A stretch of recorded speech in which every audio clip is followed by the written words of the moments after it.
World War II was ripping the world apart, and in the middle of chaos, destruction, and fear, one terrifying question echoed through the minds of scientists. What if Nazi Germany builds the atomic bomb first? It wasn't just a scientific concern. It was a race against time, a race against extinction. Because if Hitler got that weapon first, the world might never recover. And so, in absolute secrecy, the United States launched one of the most classified and ambitious scientific missions in human history. It was called the Manhattan Project. Entire cities were secretly constructed in remote deserts. Scientists were relocated without telling their families where they were going. Letters were censored. Conversations were monitored.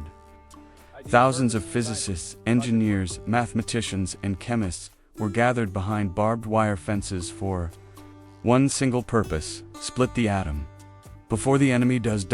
At the center of it all stood J. Robert Oppenheimer, brilliant, complex, and burdened with leading a mission that could either save the world or change it forever. Many believed it was impossible. You cannot release that much energy and control it. The calculations are unstable. The theory is incomplete. The risk is catastrophic.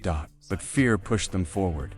They worked day and night. They enriched uranium and experimented with plutonium.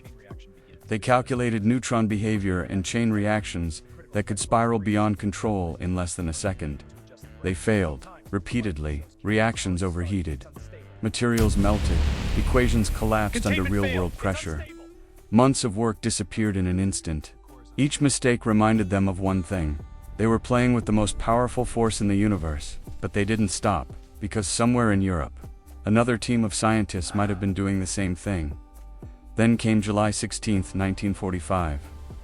Before sunrise, in the silent desert of New Mexico, the world changed. Scientists stood miles away from the test site, some lying flat on the ground, others hiding behind protective glass. The countdown began. 10, 9, 8. And then a flash brighter. Then the sun. For a moment, night turned into day. The ground shook violently. A massive fireball rose into the sky, followed by a mushroom cloud stretching upward like something out of a nightmare. Humanity had just unlocked the destructive power of the atom. Oppenheimer watched in silence. Later, reflecting on that moment, he recalled a line from ancient scripture. "Now I am become death, the destroyer of worlds."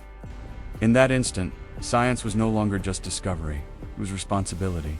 It was consequence. Weeks later, the bombs were dropped on Hiroshima and Nagasaki. In seconds, entire cities were reduced to ruins. Buildings evaporated. Thousands died instantly. Thousands more suffered for years from radiation and burns. The war ended shortly after, but peace came at a cost the world would never forget. The atomic age had begun. The Cold War followed. Nations began building more bombs, bigger bombs, faster bombs, hydrogen bombs.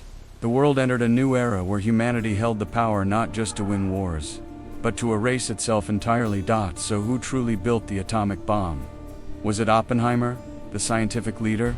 Was it Einstein, whose warning letter urged America to act? Was it the thousands of anonymous scientists who worked in silence? Or was it fear itself? Fear of losing, fear of destruction, fear of being too late. And here's the question that still divides history. Was the atomic bomb humanity's greatest scientific breakthrough, or the most dangerous invention ever created? Because genius made it possible, but the consequences belong to all of us.